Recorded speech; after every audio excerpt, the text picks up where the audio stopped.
Okay, let's do a little catch up. We are by the very bottom, 6-7 lines from the bottom of 38a, and we're going to hopefully finish the chapter and continue. So the case was a guy says, "Give me my wheat, spelt, and barley," and you say, "I don't have it in my hands. I don't have your wheat, spelt, barley, or spelt." So the question is that 4 or is that 3? So I don't have your things. I don't have your wheat, barley, and spelt. So that's 4 or 3. So says the Gemara,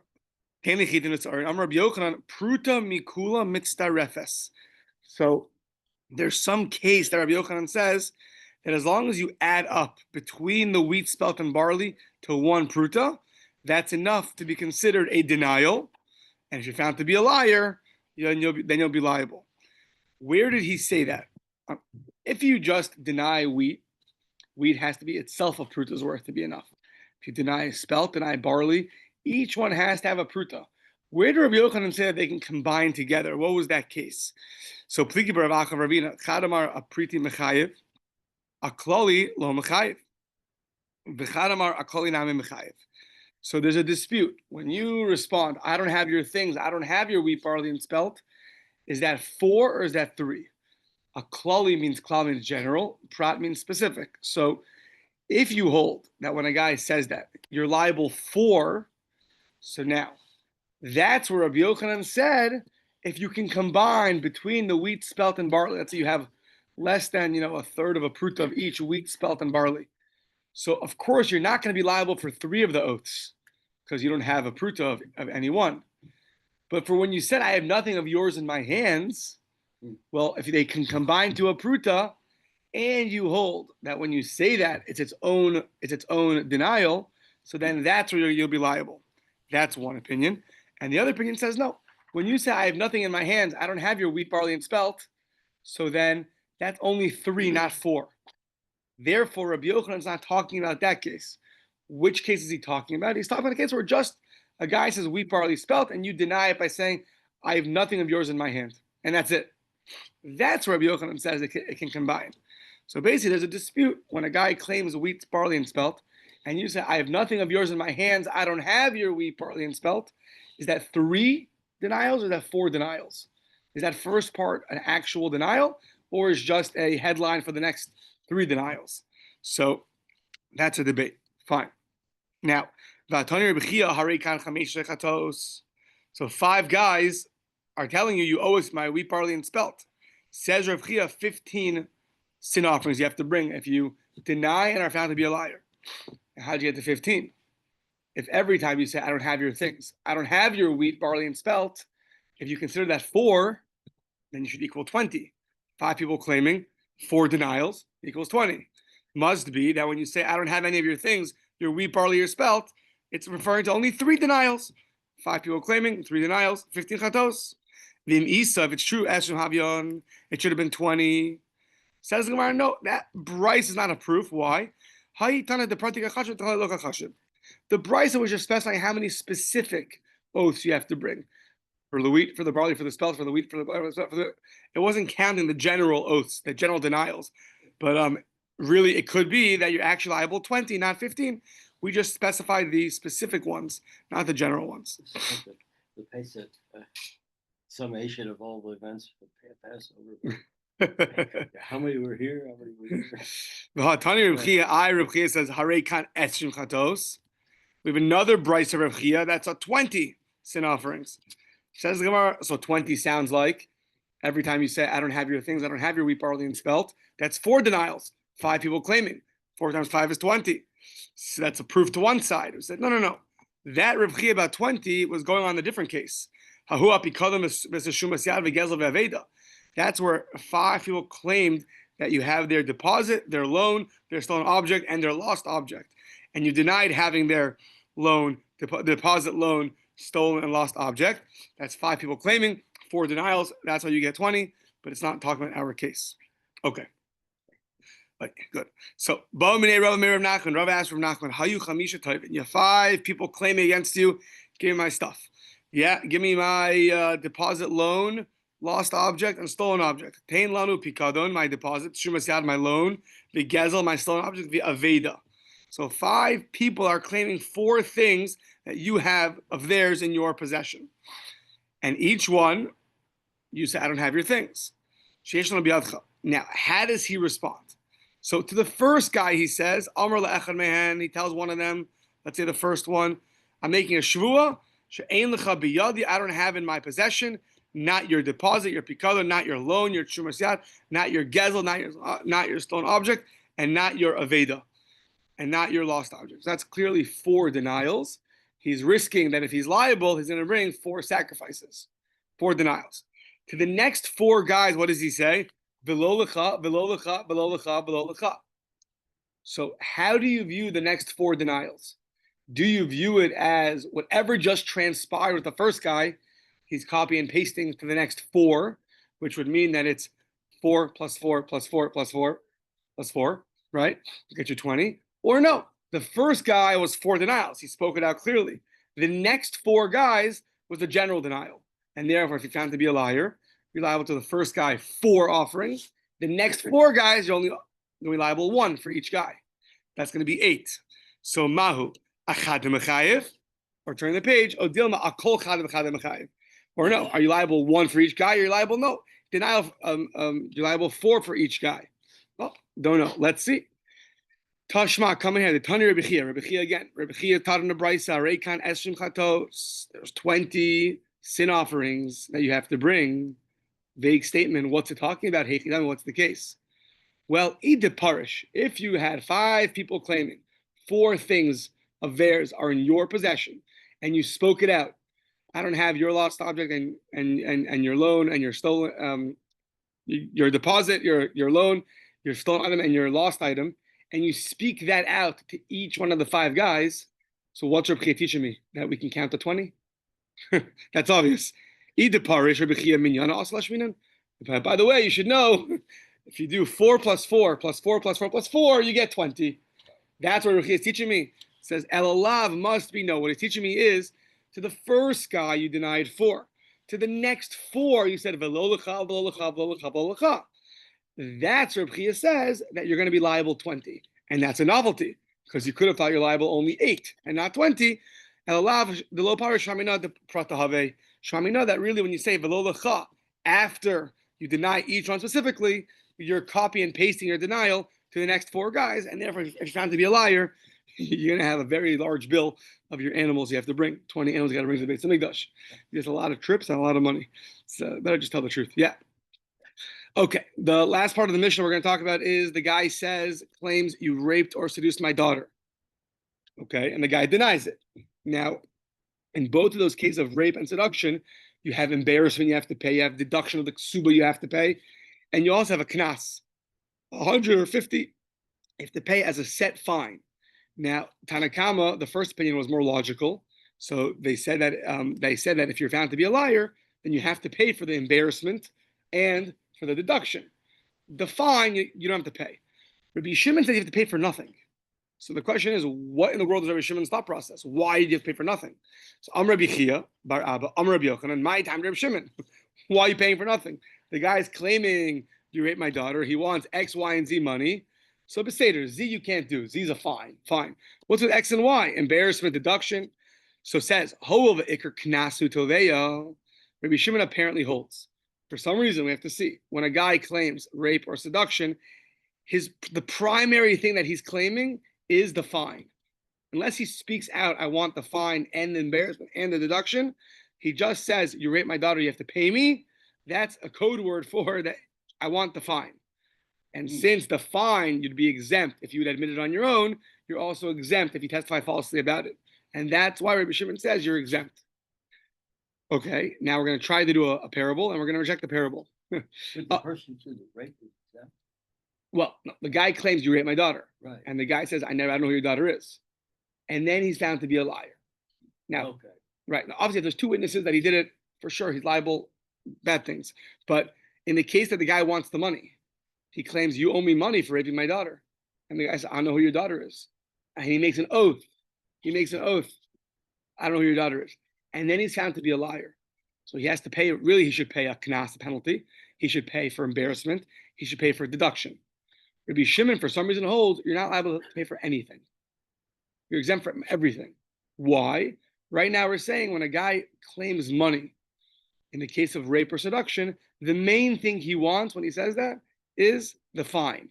And a fine, since you yourself would have been exempt if you came instead, I owe a fine, because of a special verse that exempts you from admitting to a fine. So too, when you deny falsely a fine, you're also going to be exempt. Okay. Yeah. Now, I don't think you're off the hook because you swore falsely, so you're going to be liable for that. But this sacrifice that's specific to a Shavuos Eidos, the oath of testimony, that you're going to be exempt for. Which, by the way, exempting is not a good thing because, well, a sacrifice is a good thing because you get atonement. Right. So yeah. Okay, so Hova Iker Knasu Toveya. Fine. So Amar Rava, here's a parable to this. We're going to reject the parable and then and try a new parable and let's see. Mashal de Rabbi Shimon Lamaha Davar Doma. A parable for Rabbi Shimon. What is it compared to? LaAdam. It's compared to a person. It says the following: Sha'amar lechavero Ruvain tel Shimon, Tein li chitin, give me wheat. Visa oren, give me my barley that you have, and give me my spelt v'kusmin. Sheyesh li biyadcha. You have my things in your hands. Amar lo. He responds to him, Shvua she'en lecha biyadi chitin. All he denies was the wheat. So the guy claims wheat spelt and barley spelt. And he denies, I don't have any of your wheat. Okay. The eshtachek, the chitin the lesle, hasaorin v'kusman isle. And then we find out, you're right, he doesn't have the wheat, but he has your barley and your spelt. So that you're exempt for, because that you never denied. So we're saying, look, that's like the same thing over here. The guy claims only a fine, and the guy denies only a fine. So therefore, he'll be exempt from paying for the embarrassment and the deduction. That's a good parable. Says the Gemara, well, not really a good parable. Why? Me dummy. Hasam bechitin kakafrle. He's denying specifically wheat. Bisaorin bekusman lo kafrle. He never denied wheat, barley, and spelt. So the reason why he's exempt for not paying for the reason why he's exempt is because he never denied the barley and the spelt. The guy says, you owe me wheat, barley, spelt. He just denies the wheat. He doesn't talk about the other things. In our case, the guy is saying, you raped my daughter, pay me. So when you say, I didn't rape your daughter, you're denying the whole thing. And that's the question is, if you deny the whole thing, and then you're found to be a liar, why are you exempt? So, hacha, our case, pikula milsa with the denying the rape or seduction, you're denying all the payments. By the case over there, you only denied the wheat. That's why you're exempt, not for payment. You're exempt for bringing the sacrifice by being a liar for the spelt and the barley. In this case, you're denying all the payments, fine, embarrassment, deduction, and yet for some reason, when you're found to be a liar, you're exempt from bringing a sacrifice for lying about these payments. And now we don't understand why. So says the Gemara, I'll tell you what it's comparable to, and it's going to be a problem for Reb Shimon. Our case of denying the rape, and therefore found out to be a liar, and therefore you don't bring a sacrifice, is similar to the following case. The guy claims, give me wheat, barley, and spelt. That you have of mine in your possession.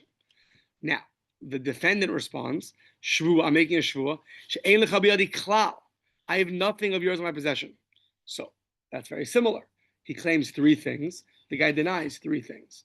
So to the case of the rape, he claims when he says, give me the money, what he's saying is, I want the fine, the penalty, the embarrassment, and the deduction. Pay me all three, and the guy denies all of them. What's the halacha when you say chitin saran v'kusman and you deny all of them, and then you're found to be a liar? What's that case? The eshtachek, now we found that really you denied all three, wheat, barley, and spelt. Chitin hu de lesle, but hasaorin v'kusman isle. And all of a sudden you're found out that, you don't have the wheat in your possession, but you do have barley and spelt in your possession. So the guy claims three things. You denied three things. One out of the three, you're telling the truth. Two out of the three, you're found to be a liar. What's the halacha? Dimechayev. Of course, you're liable. You denied. You're found to be a liar. You're liable, and you have to bring a sacrifice. So, back to Reb Shimon. A guy claims rape or seduction, which in other words means a fine, embarrassment and deduction. And the guy denies the whole thing. I don't know who your daughter is. And then he's found to be a liar. So he should have to pay at least embarrassment and deduction. If not the fine, we don't pay the fine. But the other two he should have to pay. Why does Rosh Shimon exempt him from, he has to bring a sacrifice. Why does Rosh Shimon exempt him from bringing a sacrifice? Isn't he your quintessential denier who made an oath and then found to be a liar? He should be liable to sacrifice. Ella Kiyasar, when Rabin came, he said from Eretz Yisrael, he said in the name of Rabbi Yochanan, Rabbi Yochanan, L'divrei Reb Shimon, Knasu Tovei v'lo bosh l'pagam. So, I don't know, I'm not sure exactly the rationale, but he says that what Rabbi Shimon says, when a guy, the Gemara is going to explain. When a guy claims, just a general statement, you owe me money for seducing or raping my daughter.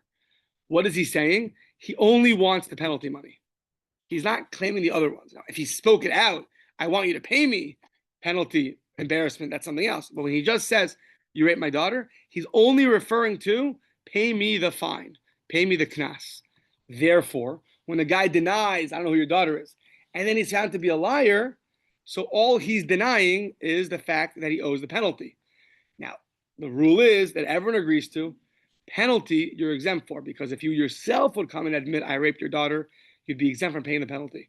So too, if you deny in testimony, you deny with an oath that you raped the daughter, which means that you don't owe the fine, and then you're found to be a liar, so then you're also going to be exempt from the penalty, right? Every penalty, when you come into court and say, I stole, I raped, whatever it is, you're always exempt from paying the penalty. It's a pasuk, that's just how it is. So the oath of this oath is bound by those laws. So if you're lying about a penalty, you're also going to, that was like a 5-6 case in the Mishnah, about the servant and about the stealing.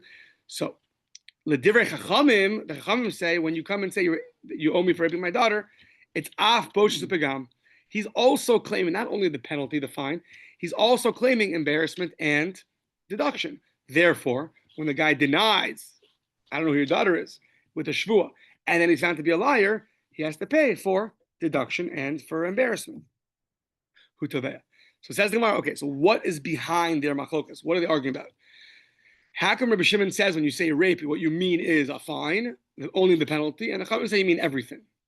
But ma'ikam, what are they arguing about? Amar Rav Papa, Rabbi Shimon Savar, in the depths of the claimant's mind.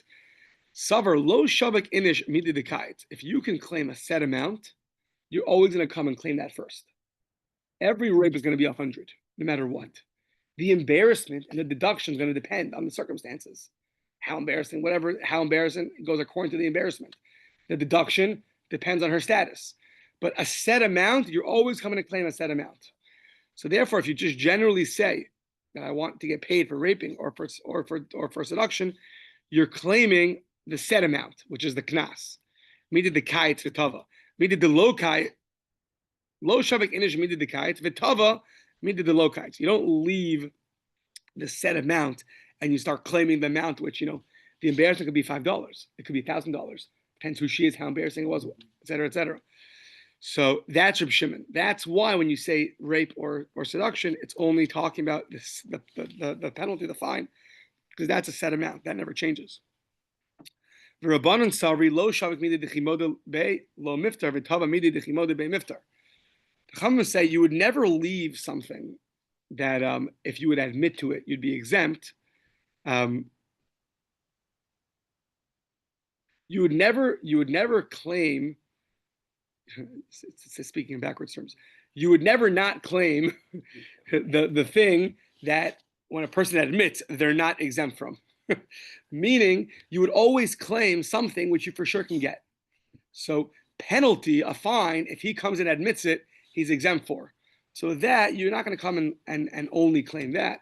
You want to claim the thing that no matter what happens, you'll get money. So each one has, this is a set amount on the one hand. On the other hand, if you admit to it, then you're going to be exempt.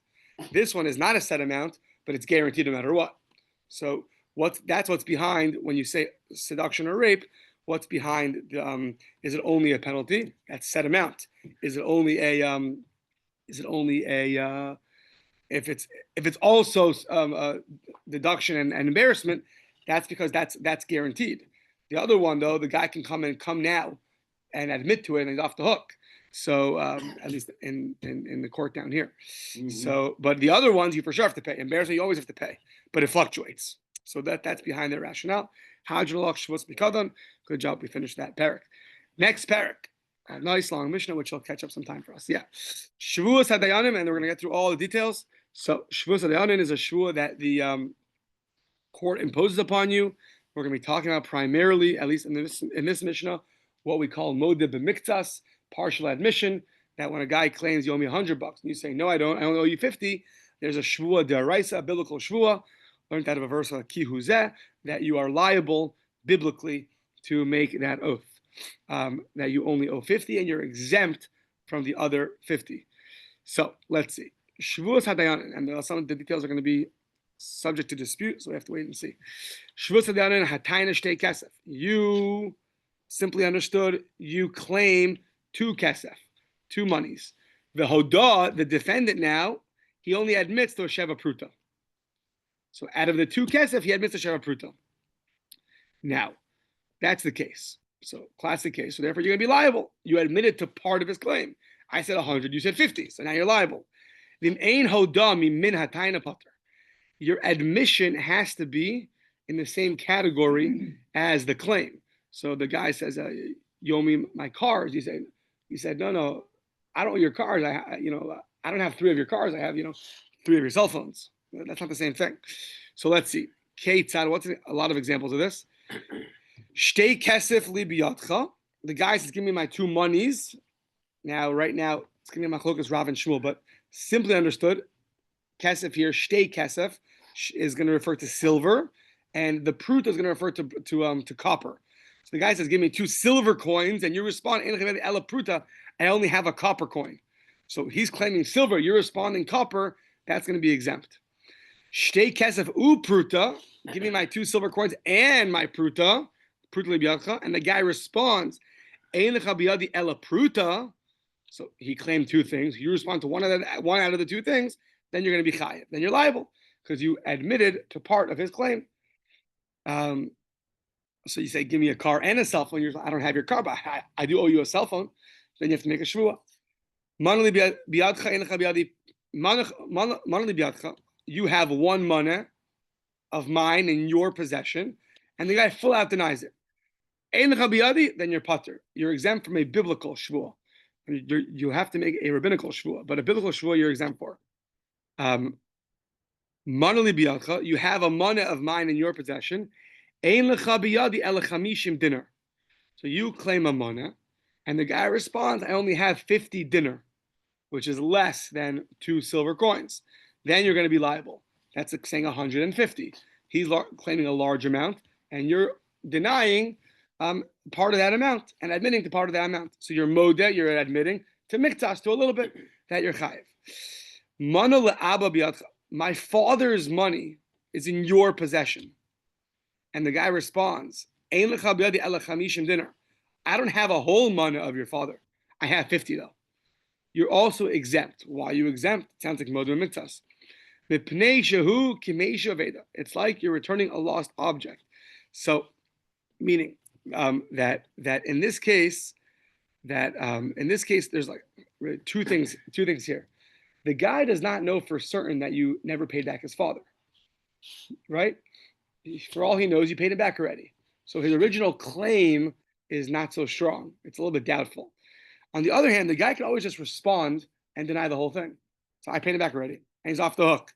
So, at least Rashi explains it, that he could have said, no, I'm nothing doing, and the guy couldn't respond to him. If it's your own money, that's one thing. But if it's your father's money, so you don't know all the details. So to that, you're going to be exempt. Like a case of a Meisha of Ada, where the guy says, "Give me back my lost object," and you said, "I already gave it back to you," so you could have denied the whole thing. So there, you're also going to be exempt. There, it might have its own rules and regulations, but yeah. So you're exempt for that also. Okay. Next case. Okay. So now you say, "Give me a mana," and he says, he says in front of witnesses. He says in front of witnesses, "I do have a mana of yours." Okay, that was on Sunday. Comes Monday. Now the guy says, Amar lo, okay, Teneuli, that which you admitted yesterday that you have of mine, give it to me. So then, but the guy says, Nasati lach, I gave it to you already. So he's exempt. What could you do? He's exempt. He's not admitting partially. He said, I paid you back already. However, if you say, Ein lecha biyadi, if he says, I don't have anything of yours in my possession, then you're going to be liable because yesterday you admitted in front of witnesses that you do have it. And now you're a total liar. Then you're chayiv. Then you're going to be liable because you already admitted, you're already obligated to pay. You have a money of mine in your possession? Yes, of course I do. So now the guy tells him, okay, you have my money. Al titneuli, don't give it back to me unless there are two witnesses there. Ella be'edim. Okay, that was a stipulation that they made. L'machar tomorrow, amar lo titneuli. So that was on Sunday. Comes Monday. Okay, so give me back the money. So nasati lach. He says, I gave it to you already. No, it doesn't work. That you're liable. Why? You admitted yesterday that you're going to pay back with witnesses. You have to keep your word. You have to keep your stipulation. And therefore, you have to pay back with witnesses. And until you do, you're going to be liable to pay. Okay. Now, litra zahav. I think litra is a weight. So it's a weight of gold. You have a weight of gold in your hands. The guy responds, no, I only have a weight of silver. Well, that's not the same thing. That you're putter. That's your response is different than the claim.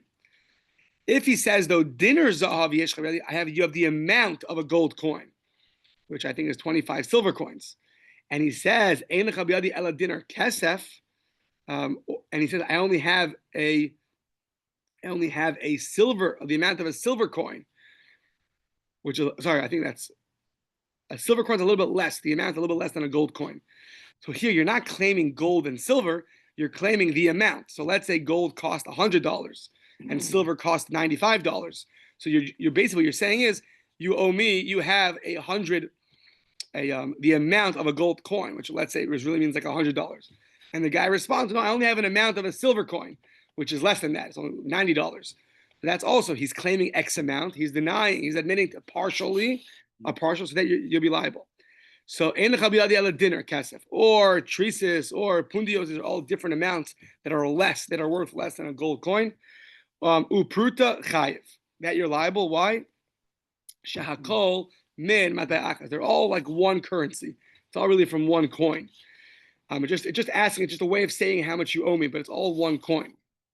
So, okay. However, kurtva, you have a measurement of produce. I don't know if it's specified which produce. Just as grain. Yeah, just as grain. Yeah, you have a measurement of grain. Kurtua libiadecha, and the guy responds, ella lesech kitnis. You're asking for grain. He's responding with beans. That's not from the same family, right? So you're be putter. That's not called mimenataina. It has to be from the claim. I have to admit to part of your claim. This is not the same thing. However, if he says kur peros libiatcha, you have a measurement of fruits in your hand, my fruits in your hand, and the guy responds, then you're chayiv. He responds, I only have a measurement of beans, that you're liable. Why? Shehakitnis b'chlal peros. Beans are included in fruits. Now, I guess fruits doesn't really mean fruits like we think fruits and vegetables, fruits from a tree. It just means fruits are like produce that grows from the ground. That's what it means. Right? I think there's even a lashon in Mesechus Brachos. Peros ha'ilan, fruits of the tree. Peros ha'adama, fruits from the ground, which we will call vegetables. So pears are things that grow from the ground. So if you say you owe me that and he denies beans do grow from the ground, and therefore you'll be liable. Now, you claim, give me my wheat, and he denies, I have your barley. Then you're exempt, because he claimed the wheat, and you admitted to barley. Then you're exempt. Are you exempt from paying the wheat and also the barley? Meaning, are you exempt from paying barley too? It's like a nothing, or you're just exempt from paying the wheat. But of course, if you admit to barley, you have to pay. Now we have to see. Rabbi Gamliel Mechayev, he says you're liable I believe you're only liable for. He's liable for the wheat or for the barley. We have to see also. Yeah, it might be a dispute.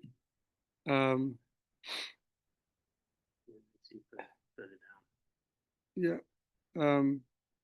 We have to see later. Fine. He holds you're liable. Either you're liable for the barley or you're liable for paying part of the wheat. Okay. Haton lechavero, bekade shemen. The guy says, "Give me my barrels of oil." Yeah. The hodulo bekankanim, and the guy responds. So now the question is, jugs of oil, right? Barrels, jugs of oil. Does that mean just the barrels, or means the barrels and the oil? Yeah, yeah. So what does it mean? So he says, "Give me my jugs of oil." The guy responds, "I have jugs, empty jugs." So was the claim jugs and oil, to which he's responding to part of the claim, "I have jugs," or no? It just meant oil. Give me the oil. Your empty jugs is not part of the claim. So Admon says, "Hova hodol mixas miminatayna yishava." It's part of the claim. Why? Because jugs of oil meant jugs and oil, and you responded that I have your jugs. So that's part of the claim. You're liable to shvua. Chachamim omrim, no, ein hodam miminatayna.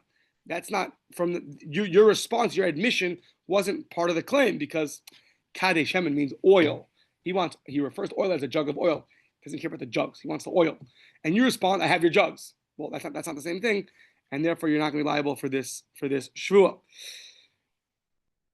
Hainu kalim v'karkos. The guy says, "Give me my house and my cars, my movables and my real estate." V'hoda b'kalim, v'kafar b'karkos. I have your cars. I don't have your house. Or the other way, b'karkos v'kafar b'kalim. Yeah, I have your house, but I don't have your cars. I don't have your movables. Then you're putter, because you don't make a shvua on land. So that's hoda b'mixas akarkos putter. If you admit to having, "Give me my 100 acres of land," and he says, "I only have 50 of them." No, now you're also exempt because you don't make a shvua. You don't make a shvua on make an oath on land. B'mixas akalim chayiv. If you have, give me my 4 Teslas, so I only have 2 of them, then for sure you're obligated. You'll be obligated now. So if a guy claims the house and the cars, and you admit I only have part of your cars, give me my house and my 4 cars. Says, "No, I only have 2 of your cars." Okay, so for the cars, you're going to be liable because you admitted to part of the cars.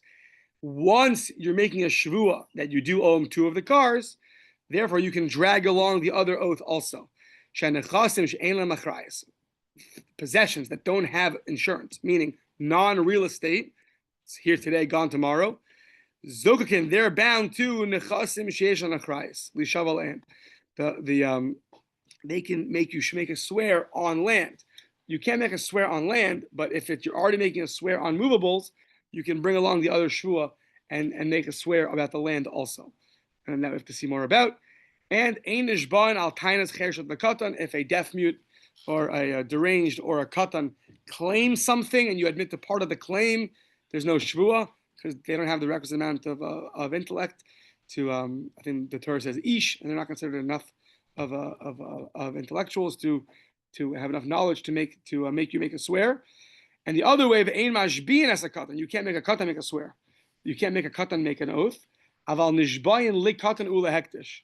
But if you want to collect from a minor or collect from the base of English, from sanctity, then we have to see more about that also. Then you have to make a shvua before you collect. Okay. Shoo. Yeah. Let's go. Okay. Heichi mashbiin lei. What exactly is the oath you're making? Amar Rabbi Yehuda, Amar Rav, mashbiin oso b'shvua hamura b'Torah. Rav says you have to make an oath that it says in the Torah. Dichsiv v'ashpiacha b'Hashem. You make a shvua in the name of God. Now it sounds like Yud Kei Vav Kei, Elokei Hashemayim. So you have to make an oath in the name of God, the name Yud Kei Vav Kei. Amar le Ravina le Rav Ashi, Kiman. Who are you going like? Rabbi Chanina bar Idi, the Amar Ba'in and Shema Miyuchad. That you're going only like Rabbi Chanina that says you always have to make the guy make a shvua with the name of God itself and none of the nicknames, none of the references to Hashem, none of the other names. Amar le no. Afilu Tamer Rabbanon. I can go even like the Rabbanon. The Amri Bikinui, that they say you can make a shvua even with one of the references. Kerachum b'chanun, erech apayim, v'rav chesed, etc., etc. Elokim, Kale. Okay. The nafkamina, the difference between these opinions is, do you have to, or the difference between if you make it with Hashem's name or not, is the tzarich la'atfusei chefza biyadei. Do you have to hold an object in your hand while you do it? Now, an object, simply understood, means a Sefer Torah in your hands.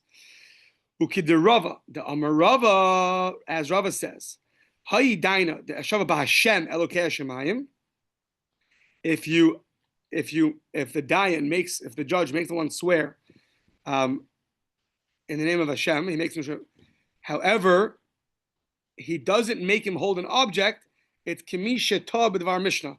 It's the same way as a judge erring in judgment. He has to go and do it again, the choser. Because Rava says you have to hold the object, at least in this case. The Amar of Papa, and Rav Papa says, Hayi Daina de Shava B'Tfilin. If you make the guy make a shvua holding tefillin and not a Sefer Torah, even though it's a holy object, but it's not a Sefer Torah, that's also Nasa Kimisha Tov B'Dvar Mishnah V'chozer. So Rav Papa argues and he says, even tefillin, if you're holding tefillin, that's like you made a mistake, you erred in judgment, you have to do it again because you have to be holding a Sefer Torah only. The hilchas of the halacha is like kivase de Rava, you have to be holding the object, and the question is, only by this shvua you see this requirement, simply probably a rabbinic requirement, to hold an object. By other shvuas until now, we never saw this. It's interesting, why not? But only in this case you have to hold a Sefer Torah or tefillin or any holy object. So halacha is like Rava, v'leis hilchasa de Rav Papa. So hilchasa kivasi de Rava the haloi nakid chefza biyadei. Halacha is like Rava. If you don't have the holy object in your hands, you got to make a shvua again. V'leis hilchasa kivasi de Rav Papa, and the halacha is not like Rav Papa that tefillin doesn't count. No, the nakid chefza biyadei. Tefillin's also good. That's also enough of a holy object to hold that you'll be liable in a shvua. Okay.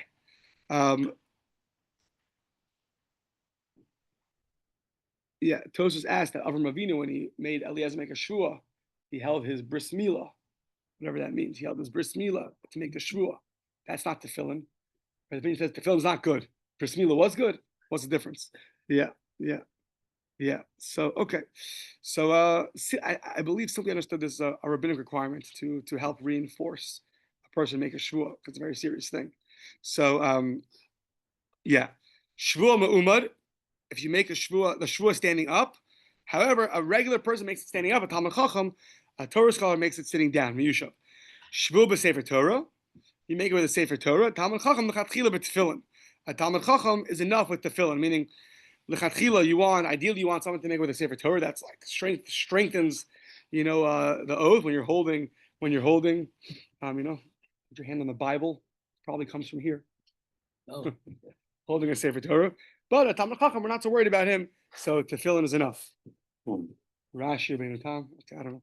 Yeah. So okay. Now here comes a brisa all about the agadic seriousness of making an oath, and then we're going to go through each part of the brisa, going through the seriousness of making an oath.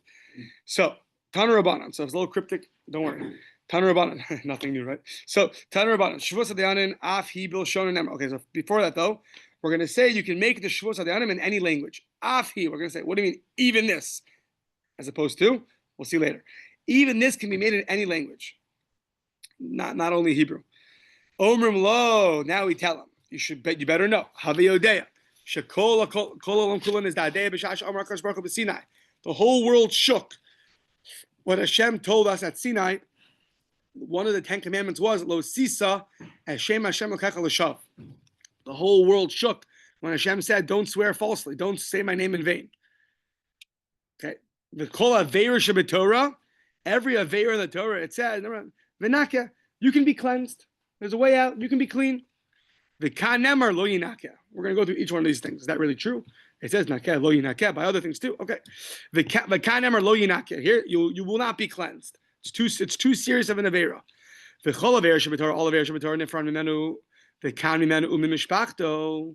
All the Averas in the Torah, we only take retribution from you, not from your family. Here, it goes from you and your family. Shinamar, as the verse states in Koheles, Al titin espicha lachti es bisarecha. Don't make your mouth cause the Averas cause the sin that's going to affect your bisarecha. Literally means your flesh. What's your flesh? The ein bisaro ela krovo. Flesh is referring to your relatives. Shinamar. How do you know that the word flesh refers to relatives? Umi bisarecha lotis alen.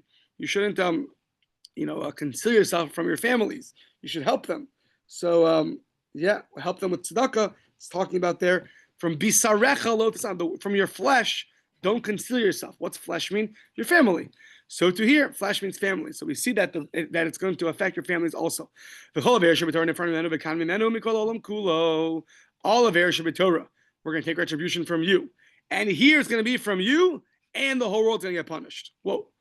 As the verse says in Hosea, although the chachesh, when you swear falsely or you deny, and the end of the verse there in Hosea talks about it's going to affect the whole world. The thing is, though, in this verse, it says many things, although swearing falsely, denial, killing, stealing, illicit relations. So maybe the Gemara says, maybe